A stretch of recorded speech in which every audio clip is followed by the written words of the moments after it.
Olá a todos, vamos iniciando ali mais um encontro, agradecido sempre a Deus, nosso Pai, a Jesus Cristo, nosso Mestre, a Frei Fabiano de Cristo, aos Espíritos amigos, e pedindo nesse momento por todos os lares da terra, por todas as famílias, por todos os casais, por todos os jovens, mas pedindo também por aqueles que vivem sozinhos, por aqueles que se sentem sozinhos. Pedindo por todo o nosso planeta, pelo nosso estado, pela nossa cidade, e que luz se faça dentro de cada um de nós. Então nós vamos iniciando hoje, trazendo do Evangelho segundo o Espiritismo, capítulo 9, Bem-aventurados aqueles que são mansos e pacíficos. Então nós vamos falar sobre a paciência, que é um dos trechos do Evangelho que particularmente eu tenho um carinho especial, porque é um texto não longo, no entanto, ele traz ali bastante aprendizados a todos nós. Então ele nos diz: a dor é uma bênção que Deus envia a seus eleitos. Não vos atormenteis, portanto, quando sofredes, mas ao contrário, bendizei a Deus Todo-Poderoso que vos marcou pela dor nesse mundo para a glória no céu. Né? Então parece ser um paradoxo, um pouco contraditório, que nós sejamos convidados ali a agradecermos a Deus pela dor, né? E temos aprendido que aprendemos também, sim, pela alegria, pelas coisas boas que nos acontecem, pelas realizações, mas temos visto que a dor ela tem um papel fundamental também no nosso crescimento. Vinícius nos diz que a dor ela atua na nossa vida como um fertilizante atua na vida de uma planta, não é? Que nós somos ali, a terra é formada de elementos retardatários, de espíritos em luta, que é o nosso caso. Então é muito natural que todos nós temos as nossas dores, as nossas decepções, e nessa luta por nos sentirmos melhores, né, nós procuramos a ajuda de Deus, procuramos ali uma filosofia religiosa que nos dê o suporte necessário, buscamos ali a ajuda do nosso espírito protetor, enfim. Nessa busca, nessa luta, quantas vezes nós saímos dali mais amadurecidos, um pouco menos orgulhosos, compreendemos ali também a dor do outro, tanto que é muito comum muitos falarem: olha, eu não quero, não desejo que o meu pior inimigo passe por essa dor, por esse sofrimento que eu estou passando. Então vejam que isso nos faz ali repensar, refletir, mudar a nossa atitude, entender a dor do outro, termos ali um pouco mais da empatia que tanto se fala hoje em dia, né? Então a dor ela tem essa função regeneradora de servir ali como estímulo na nossa vida e de todos que convivem conosco. E ele diz também: sede pacientes. A paciência é também caridade, e deveis praticar a lei da caridade ensinada pelo Cristo enviado de Deus. A caridade da esmola dada aos pobres é a mais fácil delas. No entanto, há uma bem mais difícil e, consequentemente, mais louvável, mais meritória, que é perdoar aqueles que Deus colocou em nosso caminho para nos servirem de teste em nossos sofrimentos e colocar a nossa paciência à prova. Então ele diz que a paciência também é uma maneira de caridade, que a ajuda material ela tem claro o seu valor, né? Quantas vezes se alivia a fome, traz ali um pouco mais de conforto, né? Quantas vezes até vidas são preservadas ali com a alimentação que se doa. No entanto, ele fala que a caridade mais difícil é de perdoar aqueles que Deus colocou em nosso caminho para serem testes, instrumentos ali da nossa paciência. Porque é muito fácil nós gostarmos, termos afinidade com aqueles que compartilham dos mesmos gostos, dos mesmos ideais, da mesma linha de pensamento. No entanto, quando nos deparamos com aqueles que temos maiores dificuldades, né, que o coração acelera, a boca fica seca, né, que temos ali sentimentos difíceis, aí sim é o verdadeiro teste para saber até que ponto nós de fato cultivamos ali a espiritualidade que aprendemos, né? Até que fato nós respeitamos ali a opinião do outro, até que ponto nós somos solidários ali com a dor do outro. Então essas situações difíceis são ali testes em que nos levam até a nos enxergarmos como de fato nós somos, e aí gradativamente aquela luta que todos temos para amenizarmos, né? Às vezes uma situação que é tão difícil no primeiro momento, quando ela é bem suportada, quando pedimos a Deus a inspiração, quando lutamos com as dificuldades que trazemos dentro de nós mesmos, quantas vezes uma dificuldade inicial ela se transforma em respeito, e do respeito, quem sabe até uma grande afinidade, uma grande amizade surge de uma situação que inicialmente era tão difícil. E hoje a gente sabe que essas situações que a gente se depara, dos supostos inimigos que temos, quantas vezes são reencontros aí de vidas passadas, de situações que nós podemos ter provocado, né? E que Deus ali não nos reúne sem um motivo justo. E se é justo o motivo, também justo é o aprendizado, justa é a causa, né? Para que nós jamais nos sintamos como vítimas daquela situação, não é? E que ao invés de alimentar essas discórdias, nós peçamos muito a Deus a força, a lucidez necessária para que a gente possa gradativamente irmos diluindo aquela parede que existe entre nós e aquela pessoa, aquelas pessoas que temos dificuldade, né? E lutando assim, aos poucos, nós vamos amenizando e, como foi dito agora há pouco, quem sabe até transformando ali numa grande amizade. Até porque muitas vezes aqueles que temos ali um sentimento tão difícil, talvez foram grandes amigos nossos no passado, né? Porque tivemos afeição, tivemos a confiança, em algum momento essa confiança houve uma ruptura, porque se uma pessoa que faz alguma coisa contra nós, que nós não temos vínculo nenhum, aquilo dói, aquilo machuca, mas na maioria das vezes o tempo dilui aquilo, se encarrega de deixar aquela situação mais tranquila. Agora, quando é alguém que nós amamos, que nós confiamos, a dor, a decepção é maior, ou seja, talvez alguém que hoje temos tanta dificuldade seja alguém que tínhamos uma grande afinidade no passado. A gente lembra até exemplo hoje mesmo de encarnados, de pais e filhos que brigam, que não se falam há muitos anos, e de repente por uma situação de doença ali do pai, quem fica para cuidar daquele pai? Aquele filho que se tinha tanta dificuldade que não se falavam.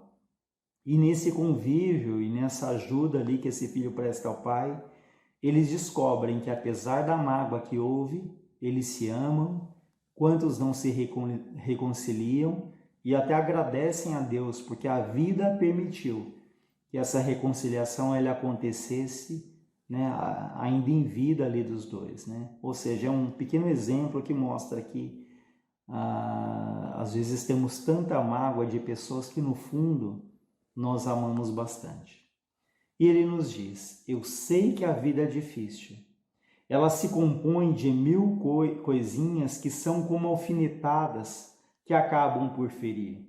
Mas é preciso observar os deveres que nos são impostos, as consolações, também as compensações que temos em contrapartida. Então, reconheceremos que as bênçãos são mais numerosas do que as dores. O fardo parece menos pesado quando olhamos para o alto do que quando curvamos a fronte para a terra. Então, também é interessante quando ele fala, eu sei que a vida é difícil. Ou seja, esse espírito amigo, ele reconhece, ele tem essa empatia de nos dizer, ninguém está falando que é fácil, né? Eu sei que é difícil, né? Que a vida se compõe de 1000 alfinetadas, mas ele diz, é preciso observar os deveres que nos são impostos, mas também as consolações e as compensações que temos em contrapartida. Então esse é um convite para que nós valorizemos também as bênçãos que recebemos, né, os momentos de alegria que a vida nos proporciona. É muito comum, às vezes a gente teve um dia ali agradável, em que tantas coisas boas aconteceram. Se acontece uma coisa que foge ali ao nosso controle, ao planejado, aquilo já nos irrita. Quantas vezes a gente fica mal-humorado e esquece tudo que de bom aconteceu ali até aquele momento. Mas ele diz, olha, que é preciso observar, né?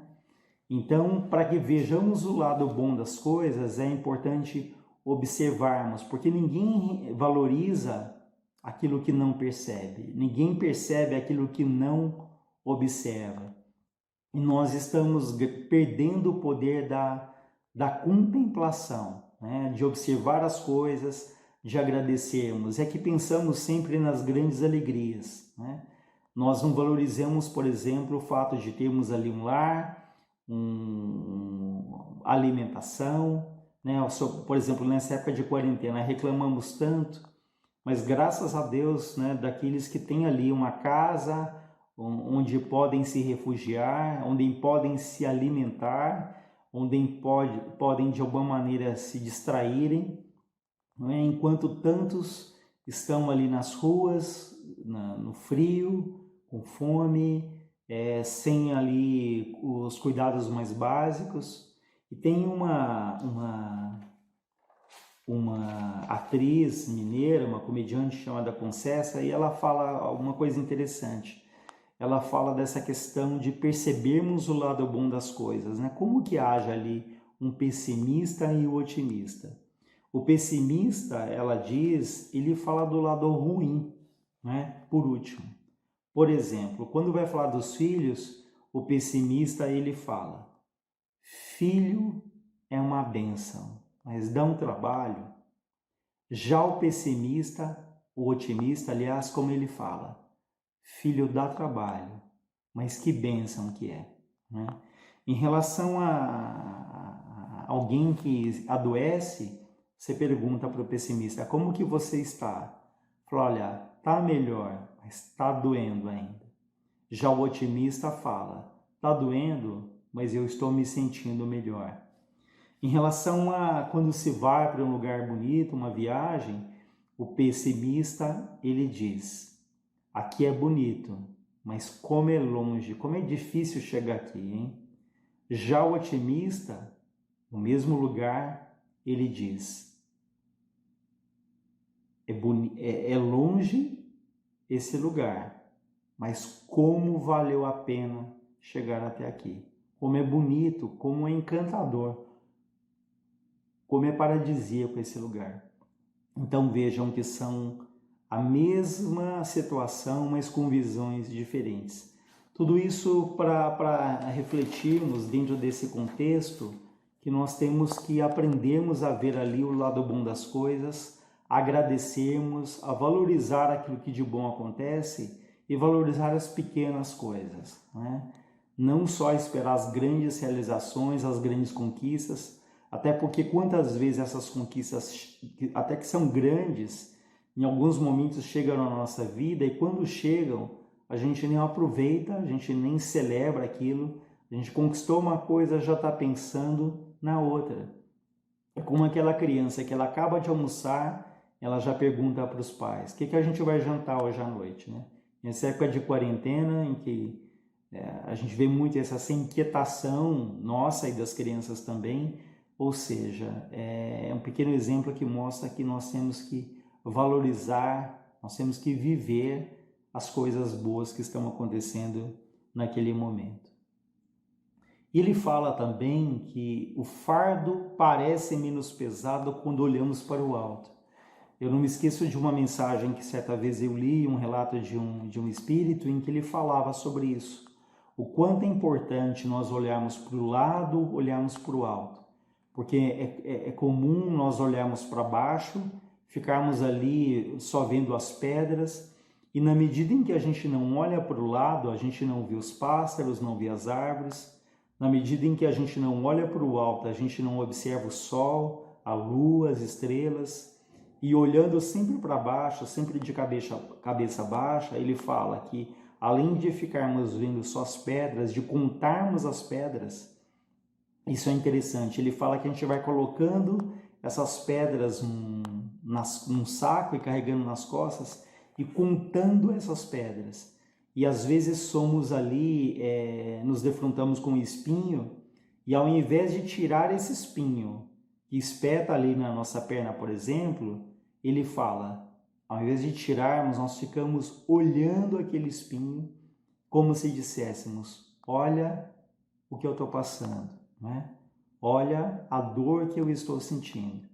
E vamos perdendo um tempo precioso, né, fixos ali naquela dor, ao invés de tirarmos aquele espinho, seguirmos a nossa caminhada, olharmos para o lado, olharmos para o alto. Então, quando ele fala que o fardo parece menos pesado quando olhamos para o alto, né, do que quando curvamos a fronte para a terra. Então, pensemos, para onde eu tenho olhado, de que forma eu tenho olhado? Será que eu tenho só me queixado ou reclamado? Eu tenho lembrado um pouco de agradecer pelo que tem acontecido. Algumas pessoas até fazem um exercício diário, que é no final do dia, anotarem num caderno todas as coisas boas que aconteceram ao longo desse dia, né? Desde as pequenas coisas da alimentação, do trabalho, né? Enfim. Então, e com isso elas começam a encontrar, a perceber e a valorizar coisas que até então elas não tinham percebido, ao invés de ficar ali tão fixas em algo que não tenha sido positivo ali ao longo do dia. E ele diz, coragem, amigos, o Cristo é o vosso modelo. Ele sofreu mais do que qualquer um de vós, não tinha nada do que pudesse ser acusado. Enquanto vós tendes vosso passado a espiar, tendes de vos fortalecer para o futuro. Sede, pois, pacientes, sede cristãos, essa palavra resume tudo, né? Então, esse convite para que nós lembremos sempre de Jesus, que teve uma paciência e tem, né, uma paciência infinita, né, porque Jesus ele foi enérgico em várias situações, ele foi firme, mas ele jamais teve ali um momento de violência, não é? Toda a energia que em muitos momentos foi necessária foi justamente por amar ali a todos nós. E a gente lembra que dos momentos finais, quando ele está sendo crucificado, o que ele fala? Pai, perdoa porque eles não sabem o que fazem. Ou seja, mesmo nesse momento extremo, é o gesto que ele tem de perdão, como se dissesse ali, somos crianças ainda espiritualmente falando, né? Não sabemos o que fazemos.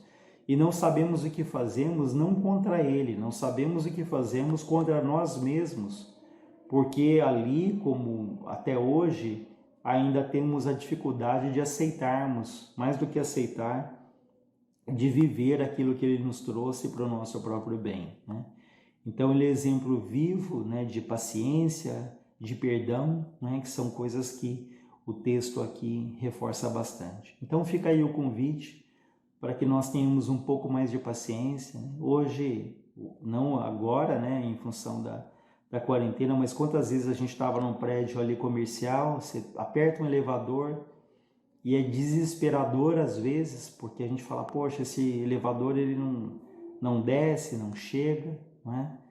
Então, enfim, pequenas coisas ali que mostram como nós temos a dificuldade de esperarmos, né? A gente pode depois continuar numa outra ocasião falando sobre isso, que não é uma espera passiva, né? Não, mas é a paciência daquele que confia em Deus, que tem fé, que faz a sua parte, mas ele espera que as coisas aconteçam no tempo de Deus, né? Ou seja, a partir do momento que eu faço a minha parte, aí sim eu posso dizer, agora eu coloco nas mãos de Deus. E não aquela espera passiva, não aquela paciência daquele que não toma atitude, ou daquele que concorda com absolutamente tudo que acontece a pretexto de ser paciente. Não.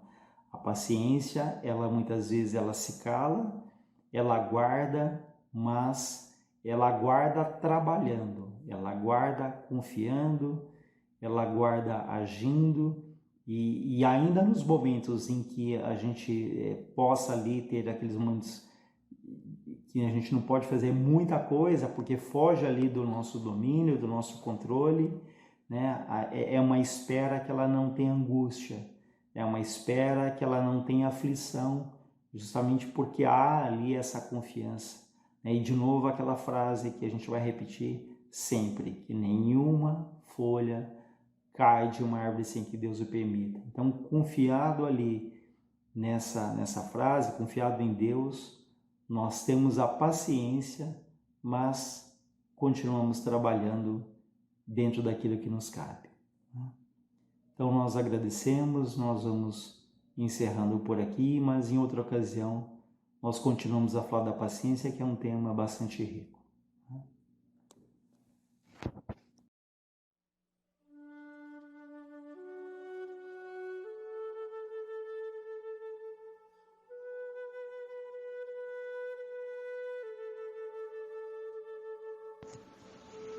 Boa noite a todos. Mais uma noite em que nos reunimos com o Evangelho de Jesus no coração, com a consciência desta fase em que nós podemos ter tempo para compartilhar visões, na credibilidade das experiências que nós passamos na vida e principalmente nas modificações que urgem, como nos diz Emmanuel, em nossas consciências para que possamos mudar antigos critérios, antigas posições, antigos hábitos e que principalmente no estudo da doutrina nós vamos ver que os processos dos flagelos, os processos que nos impõem o isolamento, nada mais são do que condições que já aconteceram em tempos outros. Nós estamos vendo na internet constantemente essas questões. O problema das doenças sempre aconteceram. Nós vamos ver que existe até uma certa regra que a ciência prova e que a doutrina também nos esclarece como verdadeira, que a cada 100 anos, quando o progresso intelectual e o progresso moral precisam andar juntos, é necessário que se faça um alerta à humanidade, porque nós temos a tendência de viver na acomodação. Toda coisa nova nos tira de nossas bases, nos tiram de nossas condições de confiança naquilo que nós realizamos e faz a gente pensar e nos obrigar a criar novas condições que nos fortaleçam, que nos consolem e que nos deem uma vida melhor. Revisando todas essas questões que na internet estão amplamente divulgadas, mas que nem sempre, mesmo dentro das questões espíritas, nem sempre estão sob a veracidade doutrinária, é preciso que a gente refaça, releia, reforce a necessidade do estudo dentro da codificação de Kardec, para que encontremos condições de estar construindo em nós as diretrizes que nos farão perceber o futuro com maior dignidade, com maior responsabilidade, sem estarmos muitas vezes atentos a essas divulgações que falam em data de fim de pandemia, em data em que a espiritualidade vai avaliar a Terra, porque a humanidade tem um costume, quando fala sobre espiritualidade, de que as condições morais elas estão diretamente ligadas às mensagens que os espíritos nos mandam.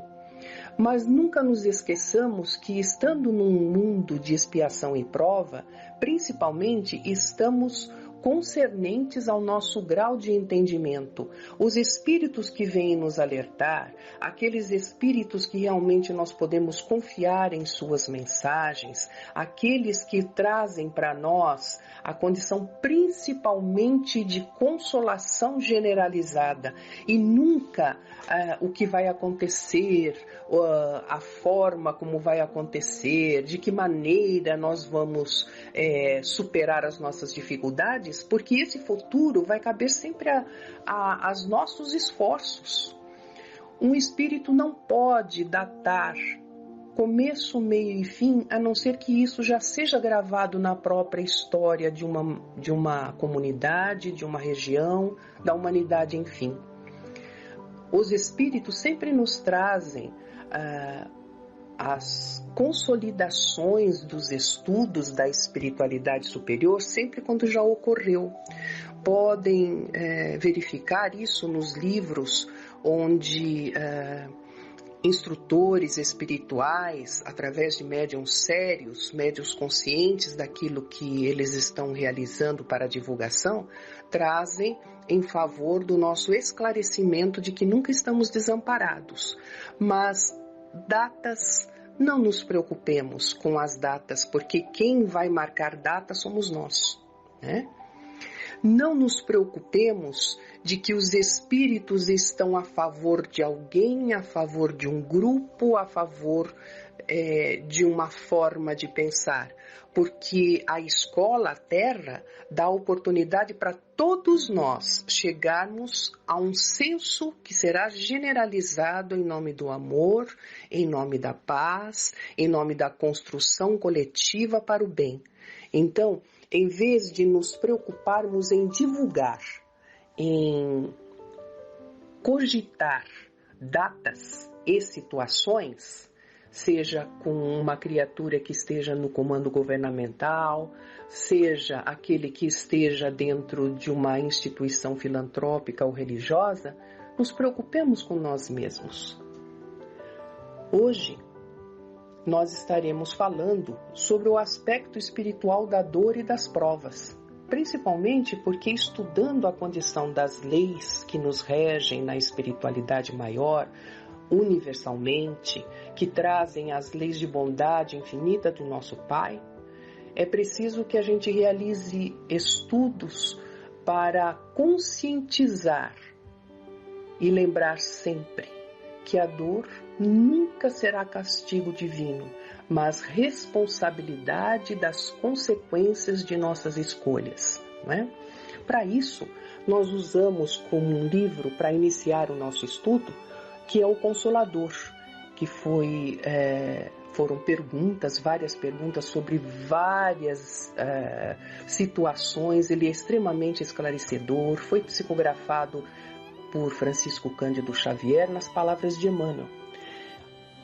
No livro Consolador, na segunda parte, item 5, que fala sobre evolução, dor e provação, vamos ver algumas questões que nos esclarecem a esse respeito, já que o isolamento nos dá a oportunidade de poder entender por que nós estamos passando por tudo isso, né? Sobre a pandemia.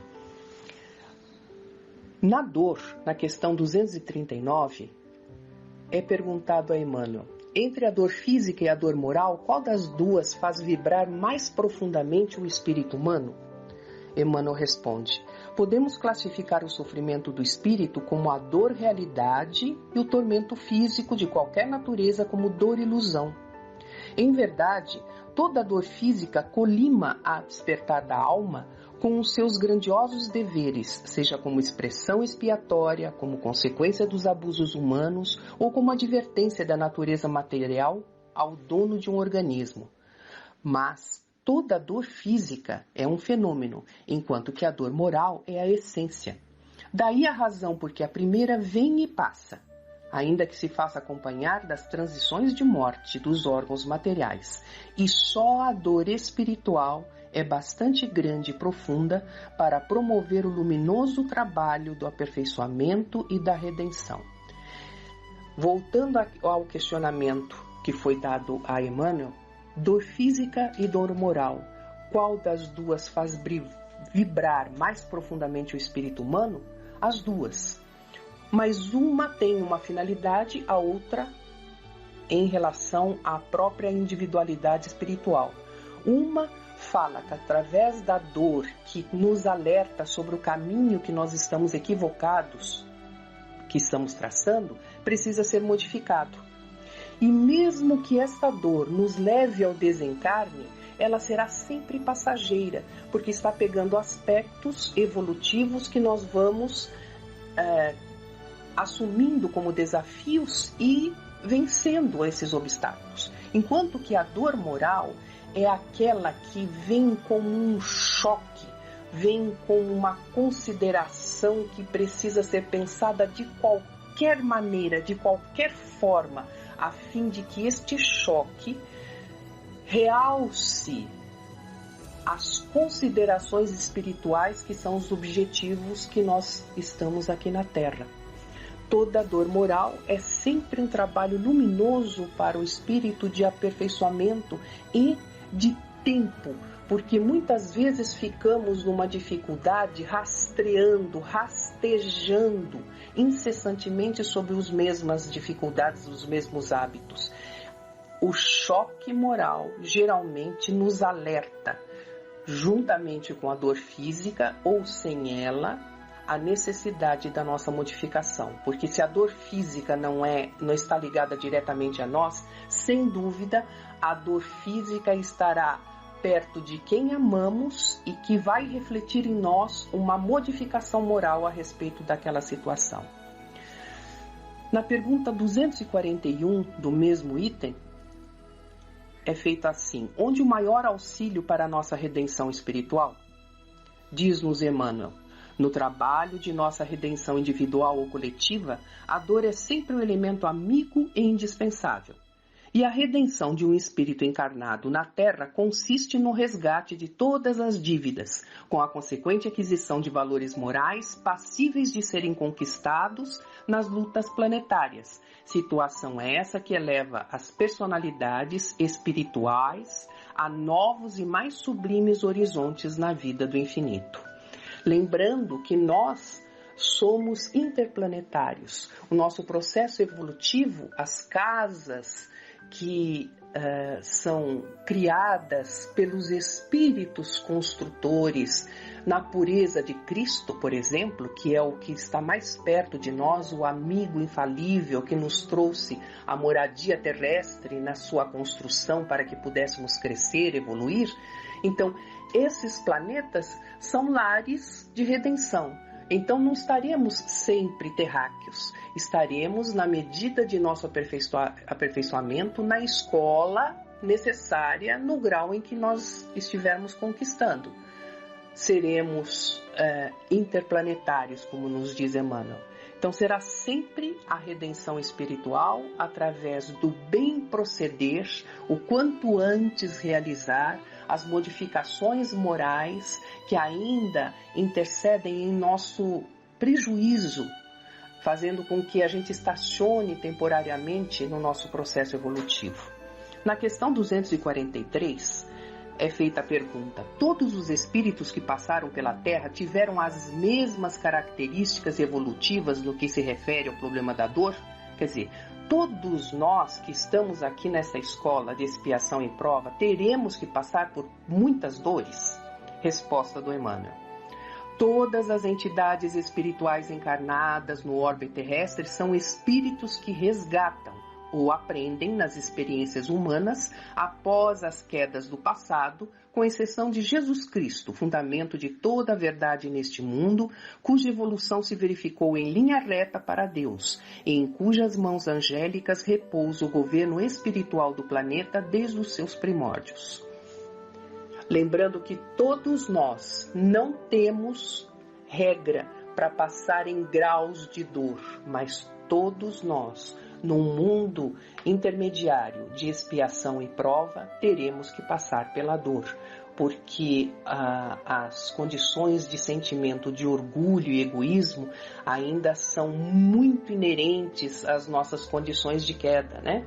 Nós ainda lutamos muito para prevalecer a nossa vontade, para prevalecer o nosso poder, para angariar as condições de ser melhores do que os outros. A nossa luta social geralmente nos ensina a ser, condiciona, estimula a sermos dessa forma. Deveremos mudar de uma forma radical para que tenhamos condições de ver irmãos outros como parte desse processo evolutivo em que nós teremos o poder através do compartilhamento, através da gratidão, através do exercício fraterno em relação aos nossos semelhantes.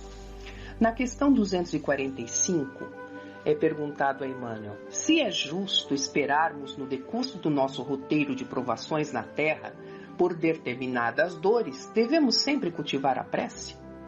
Porque já que a pergunta até a gente sente assim, fala assim, é claro que a gente precisa rezar, mas a pergunta ela é concernente. Ela diz assim: já que a gente sabe que precisa sofrer, para que rezar para tirar a dor então, né? Vai dizer Emmanuel: a lei das provas é uma das maiores instituições universais para a distribuição dos benefícios divinos. Precisais compreender isso aceitando todas as dores com nobreza de sentimento.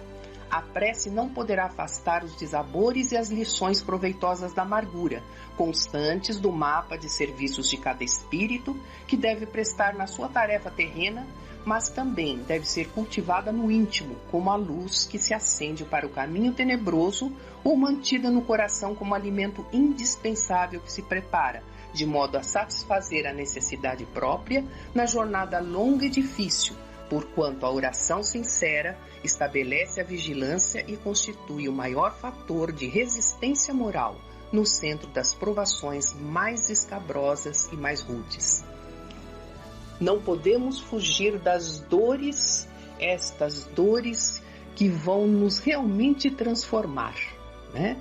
Que ela é aquela que dá o choque, que nos obriga a repensar os caminhos, mas que a prece, antes de tudo, nos faz entrar em contato com os espíritos benfeitores, com aqueles que fraternalmente não podem tirar as nossas provas, mas nos darão ânimo, nos darão vibrações de paz, de consolação, de resistência, que são imprescindíveis para podermos suportar aquilo que um dia prometemos modificar em nós mesmos. Nesse mesmo item, ainda do livro Consolador, nós vamos ver que Emmanuel fala sobre a provação. A pergunta 246 diz assim: qual a diferença entre provação e expiação? E ele faz uma colocação bastante elucidativa. A provação é a luta que ensina ao discípulo rebelde e preguiçoso a estrada do trabalho e da edificação espiritual. A expiação é a pena imposta ao malfeitor que comete um crime.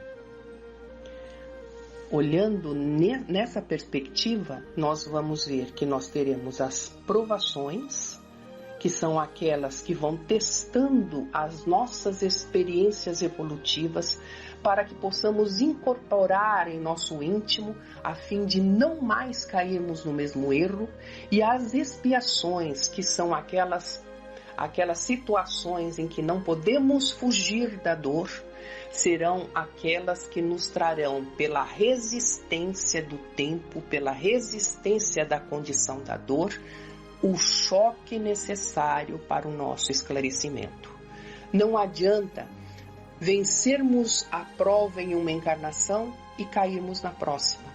É necessário que estejamos sempre atentos às lições redentoras, a fim de que não tenhamos vacilação em nossos passos para o bem, principalmente aqueles em que devemos expurgar, porque estamos errando constantemente. Então Emmanuel fala, é uma forma de impor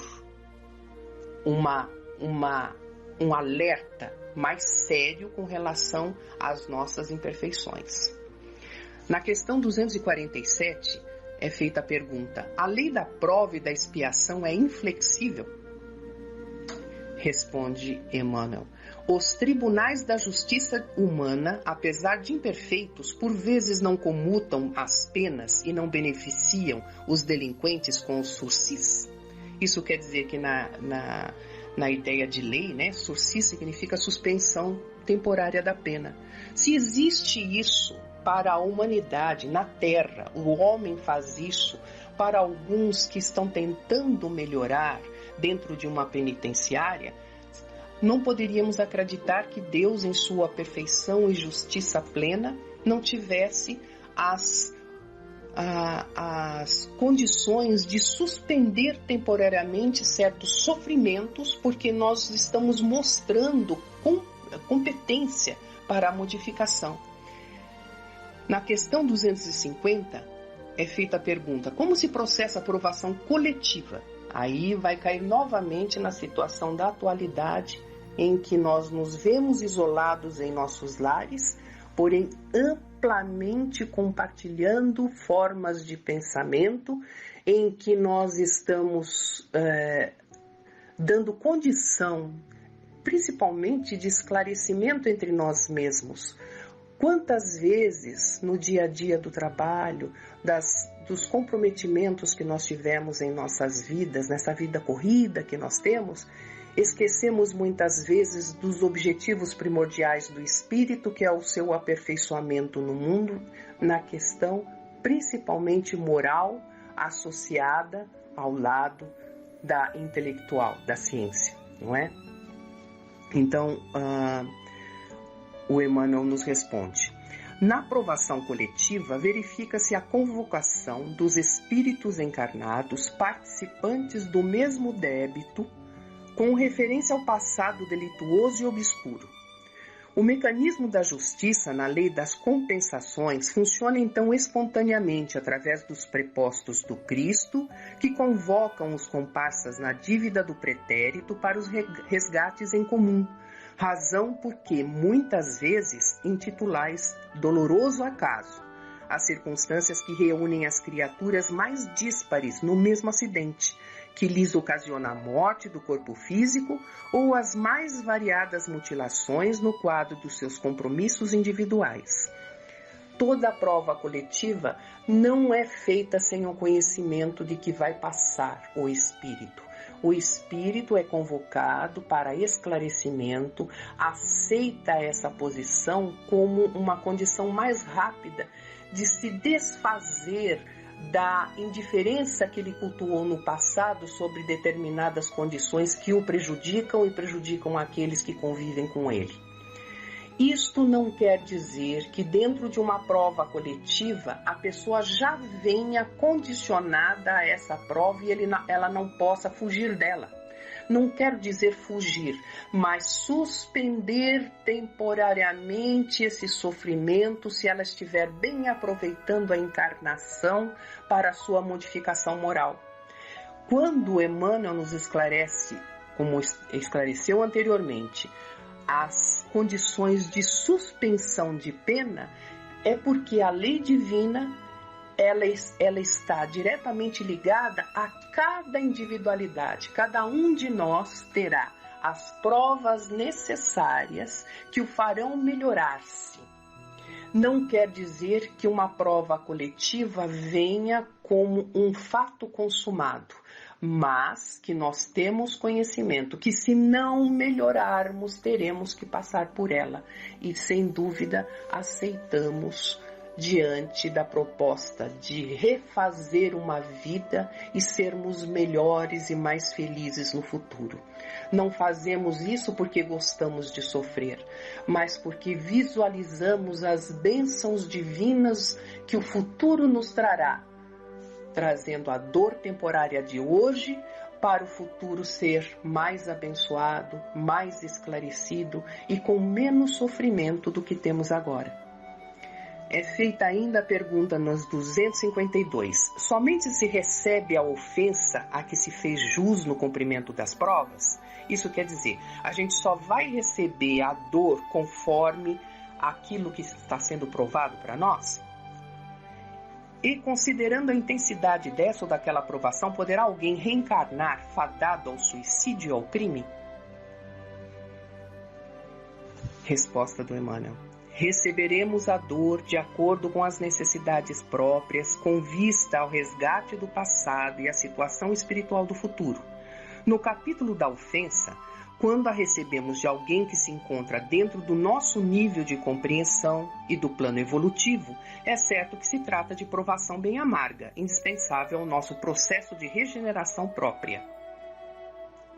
Existem, porém, no mundo, as pedradas da ignorância e da má-fé, partida dos sentimentos inferiores, e convém que o cristão esteja preparado e sereno, de modo a não recebê-las com sensibilidade doentia, mas com um propósito de trabalho e esforço próprio, conhecendo que as mesmas fazem parte do seu plano de vida temporária, aonde veio para se educar, colaborando ao mesmo tempo na educação de seus semelhantes.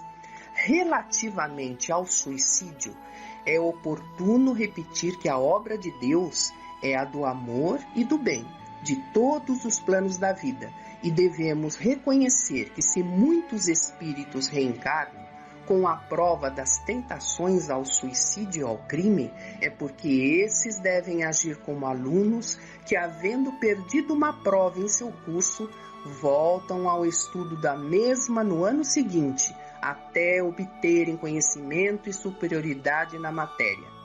Muitas almas efetuam a repetição de um mesmo esforço e, por vezes, sucumbem na luta, sem perceberem a necessidade de vigilância, sem que possamos de modo algum imputar a Deus o fracasso de suas esperanças, porque a providência divina concede a todos os seres as mesmas oportunidades de trabalho e de habilitação.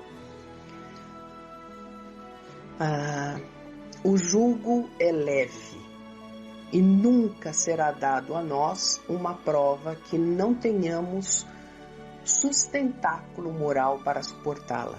Então, ninguém vem com a prova de suicidar-se, mas aquele que constantemente, em várias reencarnações, está reincidindo neste erro, é preciso ser colocado à prova num momento em que a dor maior faça-o refletir, para que ele não rescinda novamente no suicídio, ou pior, no crime. Porque o suicídio, apesar das condições de sofrimento do espírito, ele fez a si próprio e a si se redime.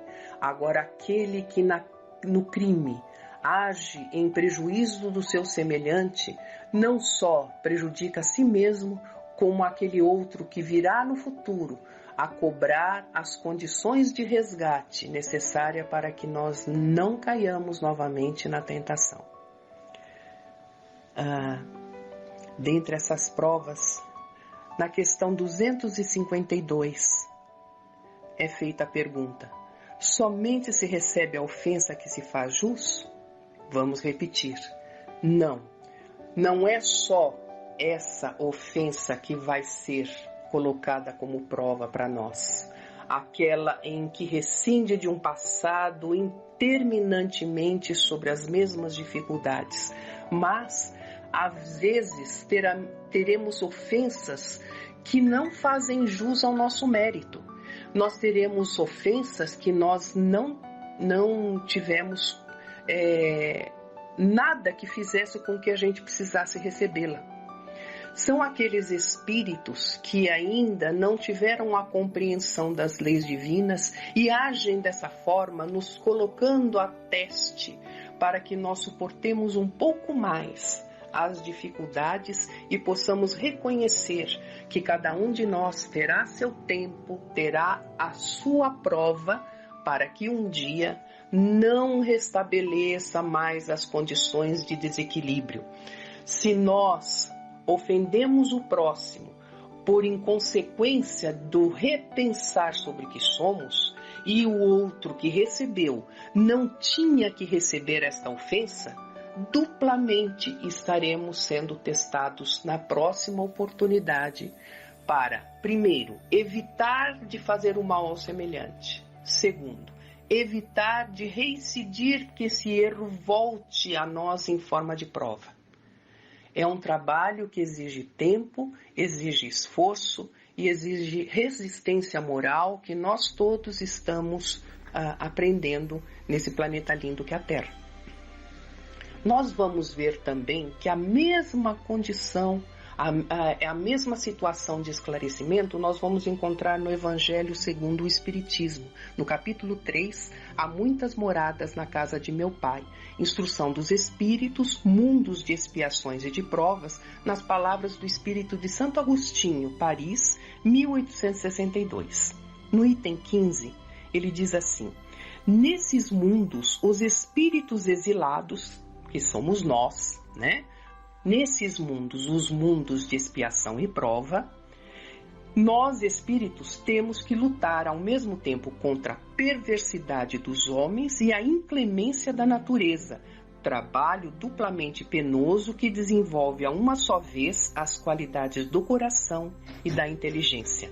Isso quer dizer que aqui nunca encontraremos espíritos de mesmo nível evolutivo. Na escola de expiação e prova, veremos aqueles espíritos bem na simplicidade do conhecimento intelectual, como ainda nós encontramos em alguns indígenas, até aqueles que são mais perversos, que têm a oportunidade de vir num momento social em que se fala na modificação das responsabilidades sociais para o bem, para que desperte nele, em condições mais singelas, o dever de modificar-se para poder ter direito a estar com essa mesma sociedade.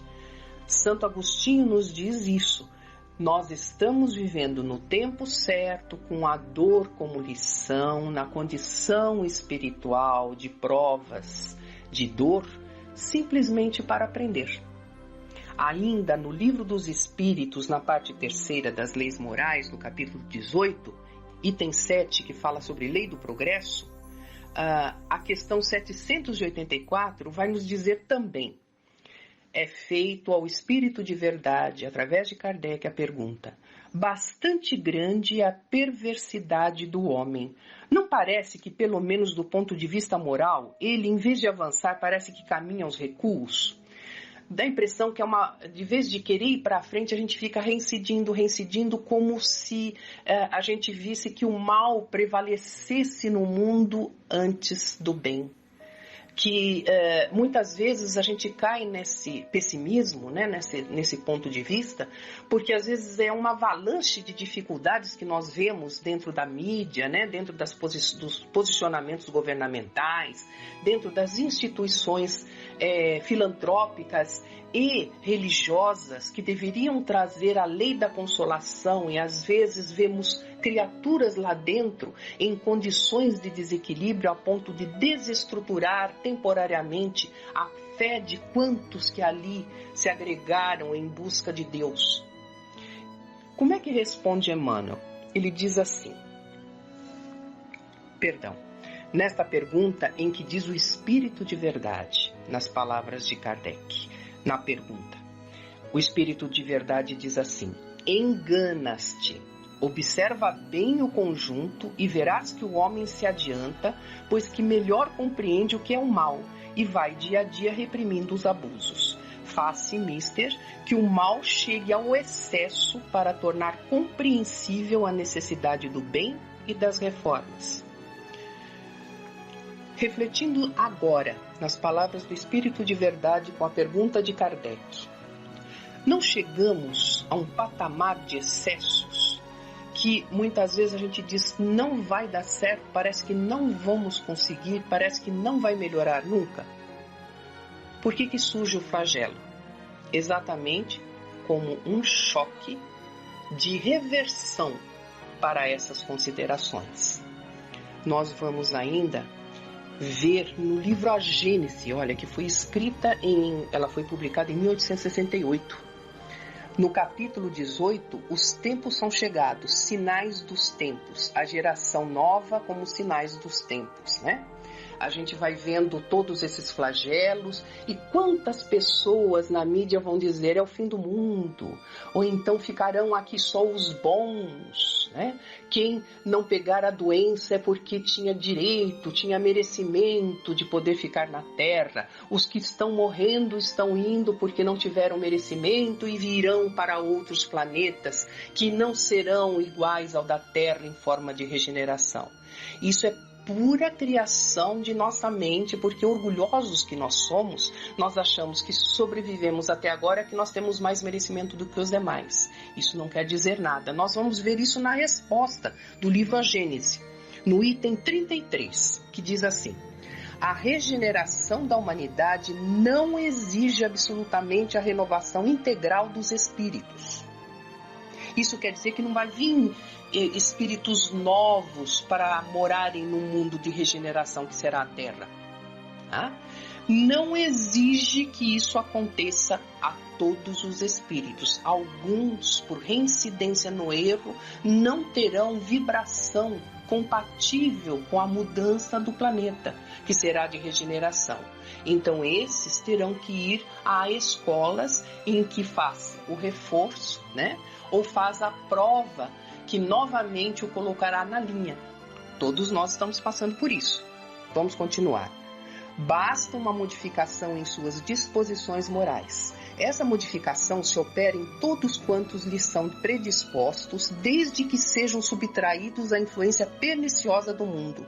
Se nós conseguirmos resistir às dificuldades da sexualidade exacerbada, da violência, da corrupção, que são os picos, nós estamos falando tanto em pico da pandemia, que são os picos da imoralidade, né, que está sendo muito exacerbada. Se nós conseguirmos resistir, estaremos já em condições predispostas a nos melhorar. Isso mostra vibratoriamente a nossa condição. Assim, nem sempre são outros os espíritos que voltam. Com frequência são os mesmos espíritos, mas pensando e sentindo de outra maneira. Quando isolado e individual, esse melhoramento passa despercebido e não apresenta qualquer influência ostensiva sobre o mundo. O efeito é completamente diverso quando a melhora se produz ao mesmo tempo sobre grandes massas, porque então, conforme as proporções que assuma numa geração, pode modificar profundamente as ideias de um povo ou de uma raça. É o que se nota quase sempre depois das grandes choques que dizimam as populações. Os flagelos destruidores apenas destroem corpos, não atingem o espírito. Ativam o movimento de vai e vem entre o mundo corpóreo e o mundo espiritual e, por conseguinte, o movimento progressivo dos espíritos encarnados e desencarnados. É de notar-se que em todas as épocas da história, as grandes crises sociais foram sempre seguidas de uma era de progresso. Isso é extremamente consolador.